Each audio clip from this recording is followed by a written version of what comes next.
queridos, amados do Senhor Jesus Cristo, queridos e amados irmãos de Nova Aliança, queridos e amados irmãos do Grupo Mensagem do Pastor, do Púlpito, queridos e amados que me acompanham pelo canal do YouTube, muito bom dia, né? Segunda-feira, começando a semana. Eu passei aí alguns dias ausente, né? Por motivos de agenda e até mesmo de equipamento, né? Meu equipamento deu um probleminha, mas estamos de volta com uma mensagem do coração de Deus para o teu coração. Hoje eu queria falar de um assunto bastante pertinente aos nossos dias, né? E, na verdade, envolve toda a mensagem do Evangelho, né? Que é a esperança, né? Você saberia definir o que é ter esperança, né? No mundo de hoje, né, nós vivemos quase que em todas as áreas, né, da nossa vida nesse sentimento, não é verdade? Pelas lutas, pelos desafios, pelas circunstâncias, muitas delas avassaladoras, né? Enfim, tem um ditado popular que diz que a esperança é a última que morre, né? Bem, respondendo a minha própria pergunta, né, para mim a definição de esperança é bem similar ao da fé, que está lá em Hebreus 11, né, que diz lá que é a certeza daquilo que esperamos e a prova das coisas que não vemos, né?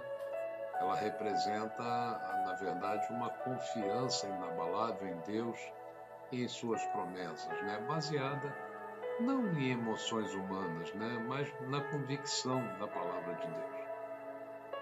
A esperança, para mim, segundo o mundo, né, está focada em circunstâncias físicas, aguardando dias melhores. Muitas vezes ela se torna inerte, né, e fica apenas esperando as coisas melhorarem. Mas a fé, nós sabemos, né, a fé ou a esperança bíblica, ela para mim tem que ser ativa, né? Tem que gerar frutos de obediência, de ações concretas. E isso, queridos, para mim é essencial para agradar a Deus e receber a salvação pela graça, né? Esperança real, verdadeira, não é apenas um otimismo infundado, né? Uma falsa sensação de que as coisas vão acontecer, mas é aquela confiança no caráter, na pessoa, no poder de Deus, nas promessas dele, mesmo diante de circunstâncias contrárias, né? A esperança, mesmo sendo o resultado, né, de uma fé inabalável, ela precisa ser nutrida através da oração, através do estudo da palavra, né, do viver a palavra e ter um relacionamento verdadeiro com Cristo. Então, a fé, ela, para mim, ela permite enxergar o poder de Deus, aquele poder que age, mesmo quando não há provas visíveis ou soluções humanas, né? Em suma, queridos, a fé, no contexto bíblico, é viver de acordo com a verdade de Deus e não pelos sentimentos ou circunstâncias, né, visíveis, com uma falsa esperança apenas focada na solução de coisas físicas e efêmeras do mundo que vivemos. Há pessoas que têm esperança em conseguir uma vida melhor, em realizar um sonho, em alcançar algo que desejam. Olha, na verdade, não há nada de errado nisso. É natural o ser humano esperar, perseverar, acreditar em dias melhores. Mas, sabe, eu vou te dizer uma coisa, essa não é a esperança da igreja, né? E é exatamente isso que eu quero expor aqui. Eu vou tentar falar dos meus pensamentos, né, de forma mais clara.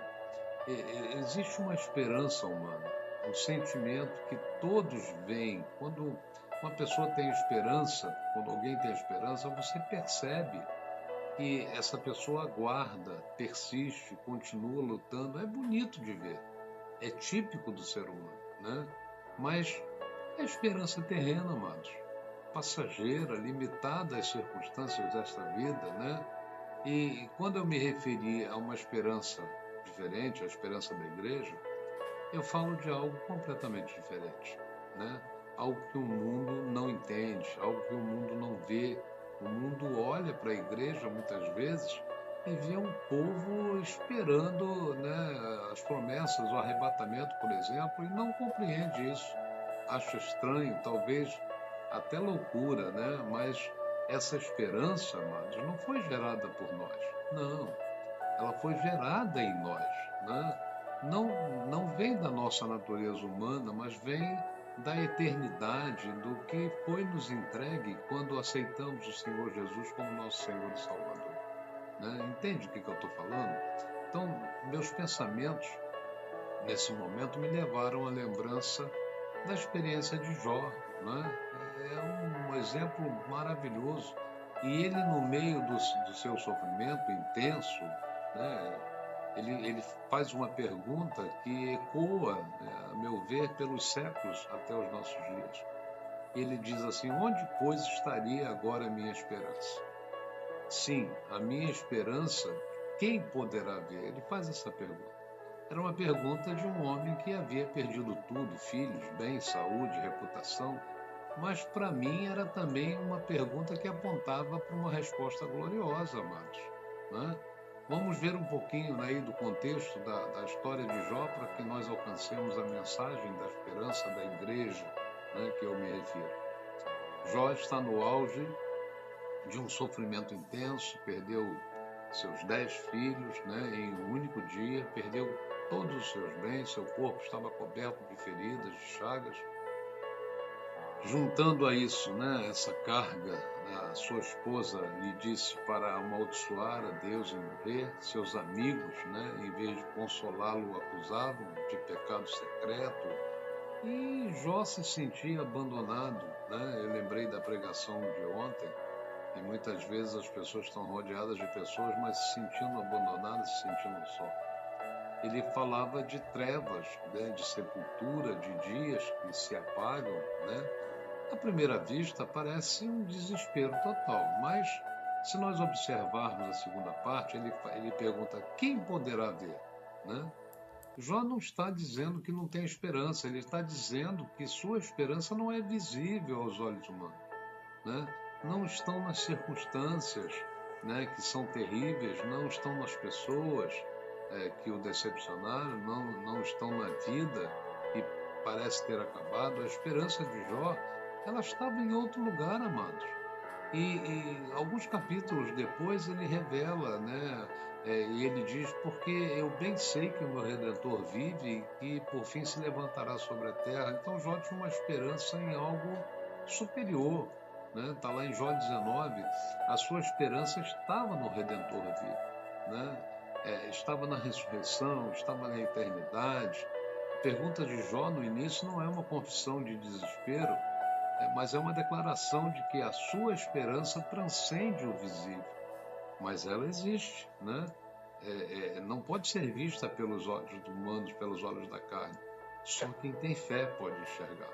Então, queridos, pensando nisso, vem a pergunta: quando as circunstâncias desmoronam, quando chega realmente dias difíceis, onde temos buscado esperança, né?